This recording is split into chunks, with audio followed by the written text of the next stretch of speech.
Falando sobre Espiritismo. Centro Espírita Equilíbrio.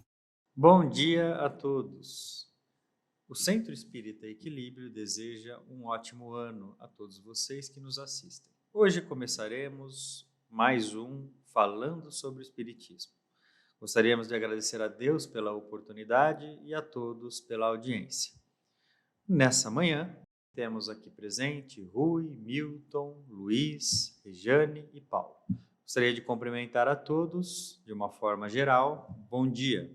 O nosso Falando sobre o Espiritismo de hoje começa sobre um tema que é morte em vida.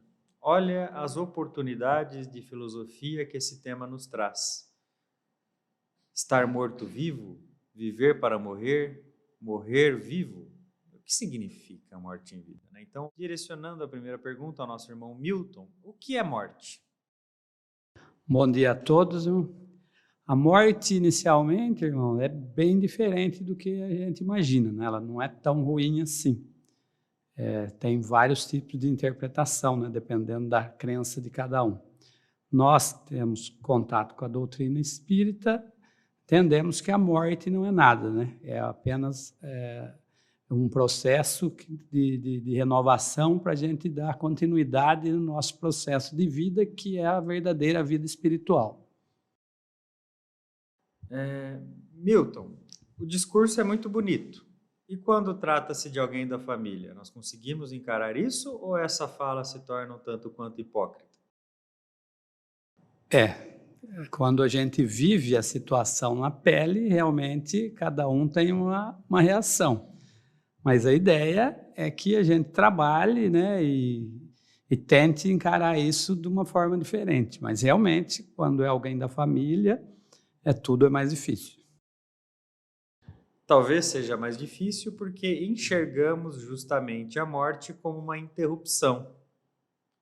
Ao invés disso, deveríamos enxergar a vida como uma interrupção. Somos espíritos e, por sermos espíritos, somos eternos. Estamos na condição da carne quando estamos vivos, de forma temporária. A morte é inevitável, é uma lei natural. Você acha que a morte é uma lei natural de Deus, Paulo? Com certeza, meu irmão. A morte é o retorno para a verdadeira vida, né? O irmão tem razão quando coloca a questão dos vínculos familiares, né? O que a gente mais teme, talvez não seja voltar para o mundo espiritual, para a erraticidade. A gente teme quebrar os laços familiares de amizade. Então, isso que bloqueia um pouco e trava um pouco o conceito da morte. Rui, quem é meu pai, quem é minha mãe e quem são meus irmãos? Isso Jesus que nos disse, né? Portanto, aqueles que estão sempre no mesmo caminho, no mesmo segmento de vida, são aqueles que nos aproximam do conhecimento, são aqueles que estão no mesmo pensamento, no mesmo dia a dia. Por isso, não é só a família que nos convive no dia, pois somos eternos, e quantos pais, quantos filhos e quantos irmãos vamos ter na vida? E neste caso, Rejane, por que nós tememos tanto a morte dos nossos familiares e a interrupção das nossas relações, se familiares são todos aqueles os quais simpatizamos? Lembrando que simpatizamos com muitos espíritos ao decorrer do nosso processo evolutivo e da vida. Bom dia a todos. Na realidade, esse sentimento, nós ainda temos muita dificuldade de exteriorizá-lo de forma para todos, né? Então, esse sentimento teria que ser para todos os nossos irmãos, se todos são as nossas famílias. Mas nós ainda temos essa tendência, eu vejo muito de apego psíquico, até um pouco de egoísmo nosso, né? A questão de solidão, de se ver sozinho, de perder os familiares, e a necessidade de, como somos seres gregários, de ampliar mais essa família, não somente pelos laços consanguíneos, mas entender que todos somos famílias. Então, a partir do momento que conseguirmos estender esses laços, eu acredito que esse apego realmente, de uma forma muito exacerbada aos nossos familiares, acaba tendendo a diminuir. Muito bem. Paulo, na sua opinião, no final, não é tudo sobre falta de fé? Tem razão, meu irmão. se a nossa fé em si, se a nossa fé em Deus fosse maior, entenderíamos que tudo tem um propósito maior. Então, ainda no mundo de provas e expiações, prevalece o nosso egoísmo. E há uma falta de fé muito grande. Milton, você acha que deveríamos ser menos Tomé e mais José?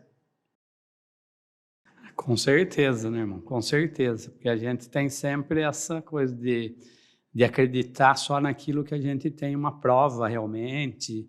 E não isso materialmente, né, com as pessoas que a gente convive e principalmente com as questões espirituais, né, com a questão de Deus.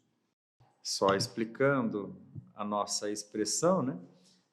Tomé precisava ver para crer. José acreditou na gravidez, na gestação de Maria, mesmo sem ver, né? Então, olha que interessante, né? Então, a postura de cada um nos leva à compreensão, né, desse termo não usado na Terra, mas usado bastante na espiritualidade, né? Os espíritos trazem muito esse termo como analogia de existência. Seguindo a nossa discussão, né? Vamos falar um pouco sobre vida. O que é a vida, Rui? A vida é a oportunidade que Deus nos deu aqui na Terra encarnada. Lógico que nós temos a vida espiritual e a vida material, né? A material é aquela para que nós possamos seguir um caminho de evolução. Vida, segundo a ciência, é tudo aquilo que está animado, né? Tudo aquilo que está vivo, tudo que está em movimento, tudo que está multiplicando, né? Então, quando falamos em vida celular, são constantes movimentos e a vida termina quando esses movimentos, né, do nosso organismo cessam. Só que você fez uma separação importante, vida espiritual e vida material. Qual é a diferença entre os dois, Milton? A vida espiritual, irmão, acredito que é a vida eterna, né? Que é o nosso processo contínuo. E a vida material é uma interrupção desse processo para que a gente tenha oportunidades de evolução, de passar por situações de resgate e de aprendizado. Gostaria de agradecer a Deus pela oportunidade, aos irmãos pela participação e que possamos viver e morrer e viver da forma que Deus espera de nós. Falando sobre Espiritismo. Centro Espírita Equilíbrio.